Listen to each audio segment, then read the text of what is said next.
We need to talk about the riots that show how the West can slide into civil war. I'm not talking about the riots in Los Angeles. There are riots there every few years, as regular as Old Faithful. And I really am glad, by the way, that I stopped using plastic straws to offset the emissions from left-wing progressives burning cars. No, the riots that say a lot about the future of the West are the ones happening in Ballymena in Northern Ireland. They're a bit different from the riots in Los Angeles. Instead of deliberately setting cars on fire, these rioters have been moving cars away from the fires. These riots followed reports of Roma teenagers sexually assaulting two 13-year-old girls. The police are investigating, and obviously we can't comment on that. Everyone deserves a fair trial. But this is a community that, like the rest of the UK, has had unprecedented levels of mass immigration into their area, much of it from alien cultures. This mother explains. So you're part of the family. I don't know what to say. You know, I'm not going to say sorry because I'm sure you're sick of hearing that.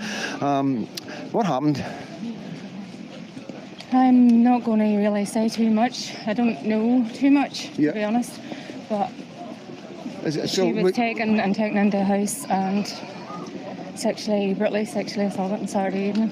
So she was taken into the house, sexually assaulted. There was a mattress in the garage. There was a mattress. Do you know, was there more than one man? Three men. Right. So, so you're here.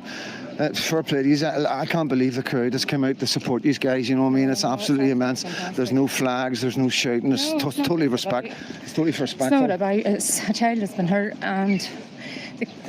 It's three now. It's three incidents. 2 weeks ago it was brushed under the carpet. I wasn't aware of the one before that. Yeah. But the child 2 weeks ago was the same age and it's absolutely disgusting. Right, absolutely disgusting. I don't want my kids going anywhere. I know it's really difficult and I really appreciate speaking out, and I always say to people, anybody I come up to, you know, this is the time to speak out, you know, it really is. Yeah, definitely. And like I say, the media aren't helping us, the government aren't helping us. The only people who can help us is us, and we need to find a system.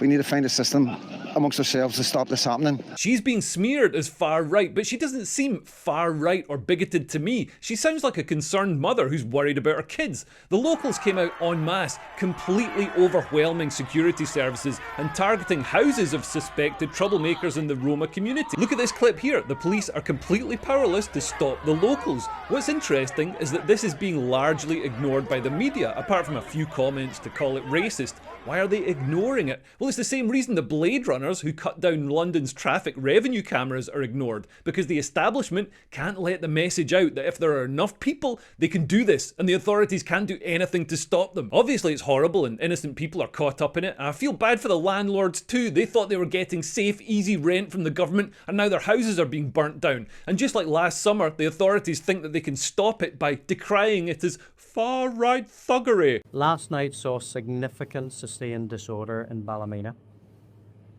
This violence was clearly racially motivated and targeted at our minority ethnic community and the police.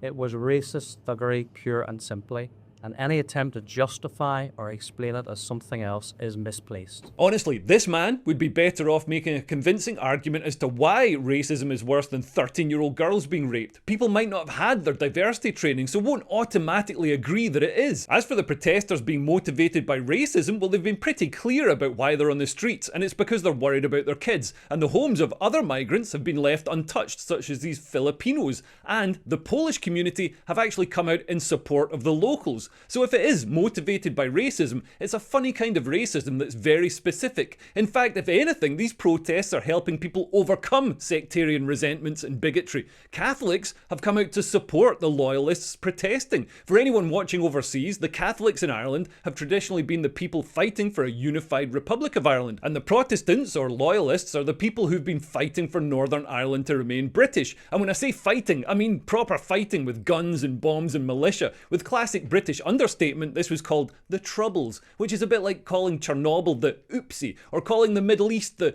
difference of opinion. For decades, the Catholic-Protestant feud seemed to be intractable, but now, just through the actions of a communist one-world government importing migrants hand over fist, they've laid down arms and are standing side by side. Maybe we could fix the Israel-Palestine conflict by sending them some migrants. The reporting in the media has been the usual mix of bias and obfuscation. The people attacked have been described as Romanian, like here, where we're told that this is a Romanian mother, but the conflict is actually with Roma gypsies, an ethnic group originating originating in northern India, who then confusingly settled in Romania mainly, and then emigrated from there, so speak Romanian, but they're not Romanian. And I don't think that this is a mother either. The media are doing their Welsh choir boy levels of obfuscation. Another politician, the North Antrim MP Jim Allister, said the violence was very distressing, but he did go on to say that the context for the initial protest was that there had been significant demographic change in the area because of unfettered immigration. This is acknowledging the fact that, like everywhere in Britain, mass immigration has changed the makeup of Ballymena very rapidly. And unlike posher parts of Britain, which get the Hong Kong financiers and Japanese doctors, places like Ballymena are more likely to get migrants who cause more friction. This local man explains. So folks, there we go again. 2 weeks ago, there was a 13-year-old girl raped between Ballykill 1 and 2. Seems to be as nowadays with whatever goes on Facebook, TikTok, people says fuck all. People just goes, oh well, whatever. Last night, another 13-year-old girl sexually raped. Another 13-year-old girl. You know, what's that going to get? Brushed down below the fucking carpet, the same as the last one. Seems to be that kids are getting attacked left, right and centre, and the media is not, it's not even hitting the fucking news. It's not even hitting the fucking news. The big news channels that's supposed to be telling everybody, but oh no, what are they doing? Brushing it in below the fucking carpet. Brushing it in below the carpet. So whenever COVID hits and they're keeping everybody in the houses, there was coach loads and coach loads and coach loads of fucking ones coming into the country. Coach loads. Then there's fucking boatloads and boatloads and boatloads coming out of the country. Nobody says fuck all. If you live in Ballymena, it's a time you don't even let your kids out. Your kids cannot go. If you live in Northern Ireland, your kids can't go out anymore. Right. No, see all this here standing protesting. It's doing no good. Going to your politicians is doing no good. Now is the time to stand up and start and move these your fuckers on. And I guarantee that man will now be arrested by the police for stirring up hatred or whatever, when he's just a regular guy concerned about his people and his country. He even says they tried to fix this democratically and they were ignored by politicians. The politicians are responsible for this violence because they refuse to enact the will of the people. But no wonder they don't listen to the people when there's been a long march through our entire establishment and our political class has been replaced by people like this. Many of the people targeted by this motion are here because they fled war, persecution and hardship, particularly in places like Ballymena. The migrants are not a burden, they are a necessity. The people responsible for the conflict and responsible for the protests and the fires are the politicians who decided that the mass importation of foreign cultures was a good idea and dismissed the concerns of locals. That's not democracy. In Britain, you can't even get planning permission to change the front of your house in case it upsets the continuity of the local area. But the government can airdrop thousands of people from alien cultures into your community and then sit back and blame you if you don't like it. Of course, violence and destruction of property is always horrific, but what do you expect when you don't just ignore people's wishes, you do the exact opposite of what they want? Our politicians, our entire establishment needs to start doing what British people want. Instead of listening to people's concerns, they're trying to silence them by calling them racist. Our own anti-terror agencies are weaponised against the British people. Just this week, the government announced that cultural nationalism, or being concerned that uncontrolled mass immigration is changing British culture, is an extreme right-wing terrorist ideology, which is nonsensical. Cultural nationalism isn't terrorist ideology, it's common sense. Not all cultures are equal, and I'd say that cultures that practice female genital mutilation and child marriage aren't as good as Western cultures. And for all the Guardian readers who are insulated from the negative impact of mass immigration, well, insulated for now anyway, and call the locals in Ballymena racist or far right and chant at Glastonbury for open borders, well, it would be hilarious if right-wing people smashed down the border walls at Glastonbury and bust in every migrant in the country so they can understand what open borders actually feels like. Look at this Cambridge academic speaking on the BBC. Well, I think what we're seeing in Ballymena is basically